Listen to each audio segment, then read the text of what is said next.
آیا میدونید چه 5 واقعه تاریخ بشر را برای همیشه تغییر داد؟ سقوط امپراتوری روم در سال 476 میلادی پایان یکی از بزرگترین امپراتوری‌های تاریخ و آغاز دوران قرون وسطی بود. انقلاب فرانسه در 1789 نه تنها سلطنت مطلقه را سرنگون کرد، بلکه مفاهیم آزادی، برابری و برادری را به جهان معرفی کرد.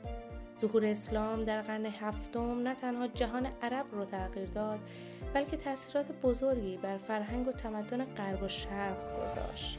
جنگ جهانی اول با بیش از 15 میلیون کشته مرزهای اروپا را تغییر داد و منجر به سقوط امپراتوری‌های عظیمی مانند آلمان، اتریش مجارستان و عثمانی شد. سقوط دیوار برلین در 1989 نماد پایان جنگ سرد و فروپاشی اتحاد جماهیر شوروی بود.